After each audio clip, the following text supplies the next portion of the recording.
오늘은 욥기서 23장 10절 말씀에 근거해서 나의 가는 길에 라는 주제로 말씀을 드리려고 합니다. 2008년 봄 미국을 떠들썩하게 했던 주인공이 있었습니다. 팔과 다리를 절단한 장애인이었는데 레슬링 대회에 참석했어요. 그래서 아주 박진감 넘치는 경기를 보여주었습니다. 더스틴 카터라고 하는 학생입니다. 미국 오하이오주 힐스보로 고등학교 3학년 18살이었던 이 카터는 3년 동안 42승 4패라는 경이로운 레슬링 기록을 가진 유망주였습니다. 이 오하이오주 주 대표 선발전에서 8강전에서 패배합니다. 그래서 눈물을 흘리고 서 있는 그에게 관중들은 10분 동안 기립박수를 보내주었습니다. 패배했지만 카터는 이미 영웅이 되어 있었어요. 이 더스틴 카터는 5달 때 혈류에 박테리아가 감염되는 치명적인 질병에 걸립니다. 그래서 기적적으로 목숨은 건졌지만 다리를 절단해야 했고요. 두 다리를 절단하고 두 팔도 일부씩 이만큼 일부씩 두 팔도 다 절단했습니다. 그래서 팔다리가 없는 학생인데 레슬링을 해요.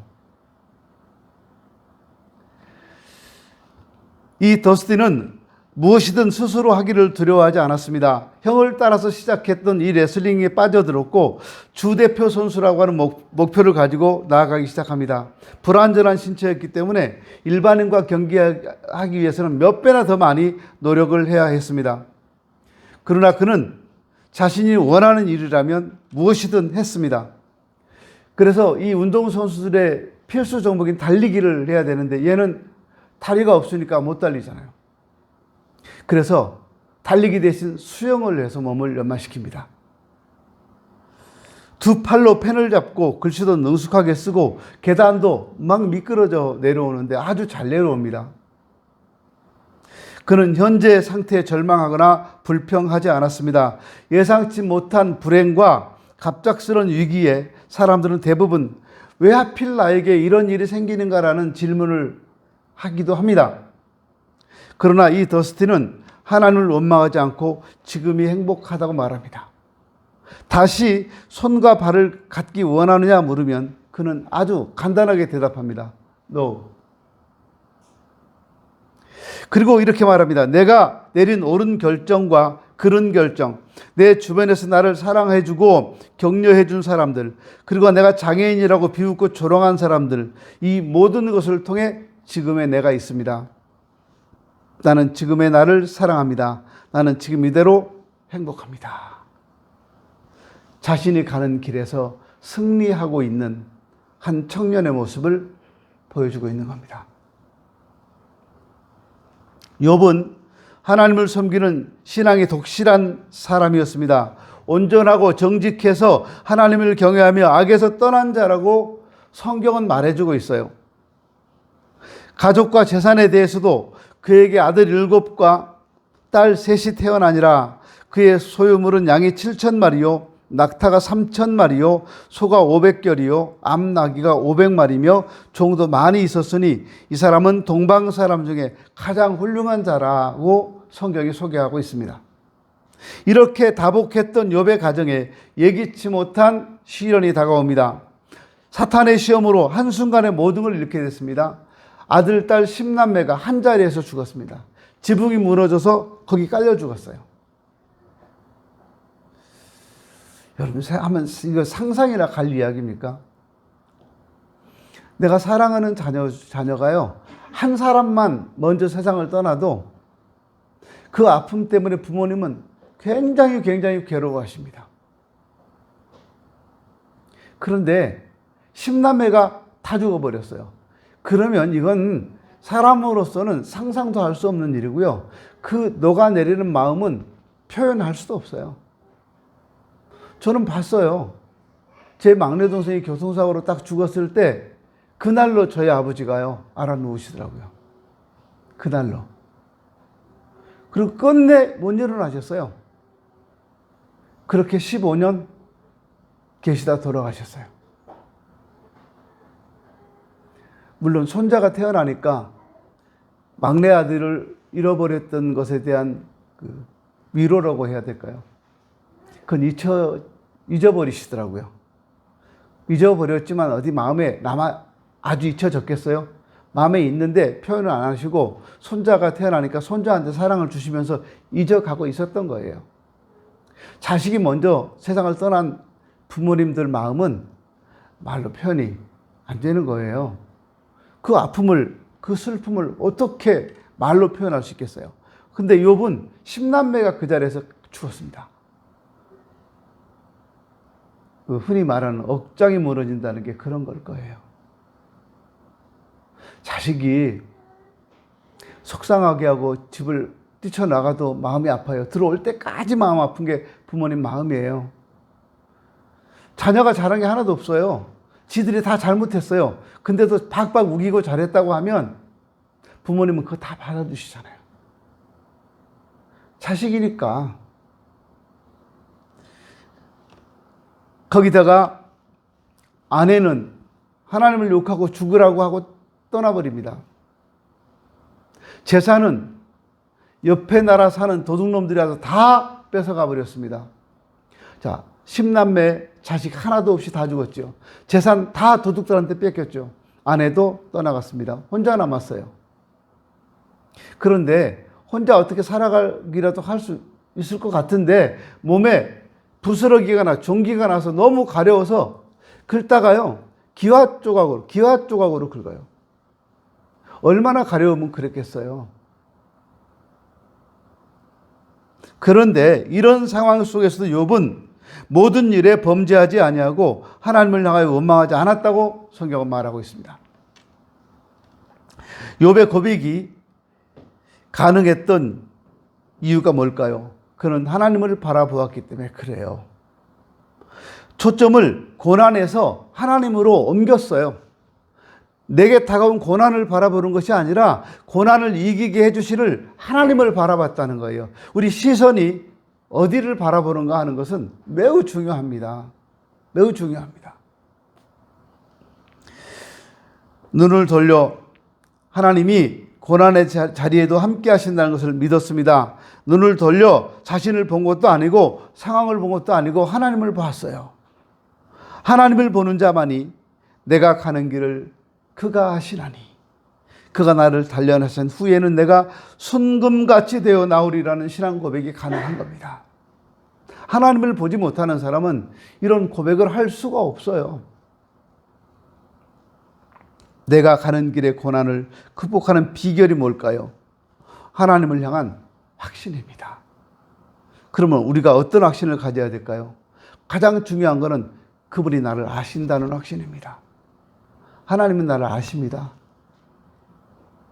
한 아이가 장작을 패고 있는 아버지를 바라보고 있습니다. 원래 장작 팰 때 아이들 옆에 못 오게 하잖아요. 장작 패보신 분 계세요? 캠프도 안 갔나 봐. 캠핑장에도. 장작을 도끼로 내려 쳐서 쪼개잖아요. 근데 아이들 옆에 있지 못하게 한 이유가 뭘까요? 장작 잘못 패면요. 딱 팼다가 빗 맞으면 팡 튀겨요. 이 속도가 대단하고 무게도 커서요. 애들 맞으면 큰일 납니다. 옆에 못 오게 해요. 아이들. 근데 한 아이가 아버지가 장작을 펴고 있는데 바라보고 있습니다. 한참을 장작을 패던 아버지가 장작을 다 팬 다음에 한 곳에 쌓아뒀습니다. 그리고 아이를 부릅니다. 이거 장작 부엌으로 날라야 되겠는데 좀 도와줄래? 네. 이리 와. 그러니까 아이가 아버지 앞에 갑니다. 가서 팔을 이렇게 벌립니다. 장작 올려놓으라는 거예요. 많이 해본 것 같으죠? 느낌이 어떠세요? 요즘 이런 거 시키면요. 아이들 아동학대 신고하면 걸립니다. 참 세상이 이상한 세상이 됐어요. 아이가 팔을 벌립니다. 그때 아버지가 장작을 올려놔요. 하나, 둘, 셋 올려놓는데 상당히 많이 올려놨어요. 아무 말 않고 아버지가 올려놓습니다. 이만큼 올려놨어요. 아이 눈에서 볼 때 이만큼입니다. 됐어. 이제 부엌으로 가져가. 그러니까 아들이 이만큼 장작 올려놓은 거를 이만큼 눈앞까지 쌓여 있습니다. 그래 봤더니 한 서너 개밖에 더 되겠어요? 3개, 2개? 이걸 들고 부엌으로 갑니다. 그걸 바라본 동네 사람들이 말을 해요. 어머, 저 조그만 체구에 저렇게 많이 들고 가? 무겁지 않니? 너네 아빠 너무했다, 야. 이렇게 많이 줬어? 그때 이 아이가 대답합니다. 안 무거워요. 우리 아버지는요, 내가 얼마나 들 수 있는지 잘 아시거든요. 우리 아버지는 내가 얼마만큼 들고 갈 수 있는지를 잘 아신다는 거예요. 아버지에 대한 믿음이 아이에게 있는 거예요. 내가 들 수 없을 만큼 어마어마하게 무지막지하게 주시는 아버지가 아니라는 거예요. 아이는 여러 번 해봤다는 얘기 아니겠습니까? 내게 고난이 벅찬 것 같아도 하나님은요, 우리가 그 고난을 잘 견딜 수 있다는 걸 알고 계십니다. 나보다 나를 더 잘 아시는 하나님 앞에 감사한 마음을 가지면 도리어 짐이 가벼워질 수 있다는 사실을 아셔야 합니다. 나를 가장 잘 아시는 분이 하나님이십니다. 나를 향하여 일하시는 하나님께 아멘 하면서요, 하나님이 원하시는 대로 한번 순종해 보십시오. 내가 가는 길을 그가 아시나니 그가 나를 단련하신 후에는 내가 순금같이 되어 나오리라. 욥에게는 하나님을 발견하지 못했을지라도 하나님께서 자신의 모든 사정을 다 알고 계신다는 믿음이 있었던 겁니다. 물질과 가족과 많은 걸 잃었지만 욥은 끝까지 믿음을 지키고 있었어요. 하나님께 대한 믿음, 이것이 진정한 재산이고 기업이란 사실을 잊지 마세요. 여러분, 어떤 상황에서도 믿음은 지켜야 합니다. 근데 제일 먼저 믿음을 버린다니까요. 그러면 그 인생은 끝나는 거예요. 회복할 기회가 없어지는 거예요. 근데 어떤 상황에서도 끝까지 믿음을 붙들고 있으면 그분은 회복될 수 있어요. 왜냐하면 나보다 나를 더 잘 아시는 하나님이 그거 회복시켜 주시기 때문에 그렇습니다. 욥은 어떤 상황에서도 하나님 주권을 인정하고 하나님 섭리에 순종하고자 하는 믿음을 보여주었습니다. 이런 믿음이 있었기 때문에 고난을 이겨낼 수 있었고 갑절의 축복을 받을 수가 있었던 겁니다. 믿음이 없으면 무너지지만 믿음이 있으면 반드시 일어납니다. 하나님은 우리의 아픔도 우리의 고통도 우리의 눈물도 다 아십니다. 우리가 얼마나 수고하는지, 우리가 얼마나 봉사하고 얼마나 충성하고 얼마나 섬기는지 다 아십니다. 우리의 과거와 현재도 아시고 중요한 건 우리의 미래도 하나님은 다 보고 계시다는 겁니다. 모든 것을 알고 계시는 하나님, 내가 가는 길을 아시는 하나님께 모든 걸 믿고 맡기고 따라갈 수 있으면 좋겠습니다. 그럼 우리가 또 뭘 믿어야 될까요? 하나님이 나를 아신다는 사실을 알았으면 두 번째는 그 하나님이 나를 단련하신다는 사실도 믿으셔야 합니다. 이 얘기 제가 한번 했던 것 같은데요. 일본에 내셔널이라고 하는 회사가 있습니다. 이 창업주였던 마쓰시다 고노스케라는 사업은 이 사람은 기업의 귀재라고 불리는 사람입니다. 94세 죽었는데요. 이 사람 죽을 때 산하에 570개 기업이 있었고 종업원이 13만 명이었다고 합니다. 엄청난 대기업의 총수였습니다. 그러나 이 사람은 아버지가 하셔서 초등학교 4학년을 중퇴하고 자전거 점포에서 점원으로 일했습니다. 집에도 가지 못하고 자전거 점포에서 일하면서 거기서 먹고 거기서 자고 했어요. 밤에 모두 돌아가고 난 다음에 가게 문을 닫으면 혼자 그 가게에서 잠을 자는데 엄마가 보고 싶어서 밤마다 울었던 울보였답니다. 그러던 이 사람이 85년이 지난 후 일본 굴지 기업의 총수가 된 겁니다. 어느 날 한 직원이 이 마쓰시다 회장한테 질문을 합니다. 어떻게 이처럼 큰 성공을 하셨습니까? 그러자 그는 3가지 하늘의 은혜를 입고 태어났다고 대답합니다. 그 3가지 은혜가 뭐냐면 첫째, 가난한 것. 둘째, 몸이 허약한 것. 셋째, 못 배운 것. 이것이 하늘의 은혜였다고 말합니다. 나는 가난 속에서 태어났기 때문에 부지런히 일하지 않고는 살 수 없다는 진리를 깨달았습니다. 또 약하게 태어난 덕분에 건강의 소중함을 일찍이 깨달아서 몸을 아끼고 건강에 힘써 겨울철에도 냉수마찰을 하면서 살았습니다. 그래서 지금 이렇게 건강합니다.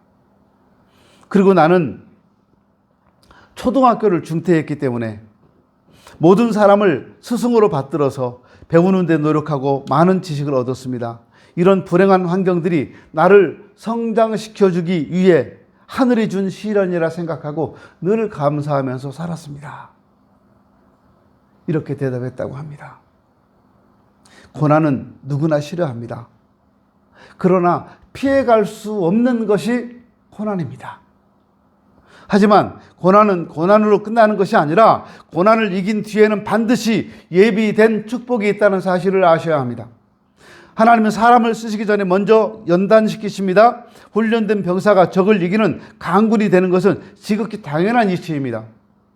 그러나 내가 가는 길을 그가 아시나니 그가 나를 단련하신 후에는 내가 순금같이 되어 나오리라. 여기 단련이란 몸과 마음을 닦아서 익숙하게 하는 것입니다. 쇠붙이를 불에 달구어서 두드린다는 뜻입니다. 이는 깨끗하고 강하게 만들기 위한 과정이에요. 단련에는 반드시 목적이 있습니다. 단련의 목적이 뭘까요? 지금보다 더 귀한 그릇으로 사용하기 위해서 단련하는 거예요. 지금보다 더 강하게 하기 위해서 단련하는 거예요. 하나님은 단련이나 훈련 없이 사용하시는 경우가 없습니다. 지식이 증가한다고 사람은 변하지 않습니다. 명예가 높아진다고, 권세가 높아진다고 변하지 않아요. 돈이 많아진다고 변하지 않습니다. 오히려 돈이나 명예나 권세가 높아질 때 변화가 아니라 변질되는 걸 봅니다. 그러나 하나님 손에 잡혀 말할 수 없는 고난이지만 단련받을 때 반드시 변화됩니다. 더 악해질 것 같고 변질될 것 같지만 반대예요. 완악했던 사람이 부드러워집니다. 교만했던 사람이 겸손해집니다. 이기적이던 사람이 이타적인 사람이 됩니다. 그래서 하나님께서는 고난의 풀미에서 자신의 백성들을 연단하시는 겁니다. 히브리 11장에 보면 믿음의 사람들이 있습니다. 이 사람들 중에 단 한 사람도 거저된 사람이 없습니다. 다 연단을 받고 다 훈련을 거쳐서 믿음의 사람이 된 사람들입니다. 편안하게 믿음의 사람이 되어서 히브리 11장에 이름을 올리지 않았어요. 단련받음에 비례해서 이 사람들은 하나님의 일을 했던 사람들입니다. 하나님은 욥도 역시 크게 쓰시기 위해서 단련하셨습니다. 욥을 단련하여 쓰신 것처럼 하나님의 단련을 통해 우리도 쓰임받을 수 있다는 사실을 믿으셔야 합니다. 또 우리가 뭘 알아야 됩니까? 하나님이 나를 만들어 가신다는 사실을 아셔야 합니다. 파스칼이라고 하는 사람은 물리학의 여러 법칙을 발견한 과학자이지만 후에 위대한 신앙을 체험한 그리스도인으로서 또 신학자이기도 한 사람입니다.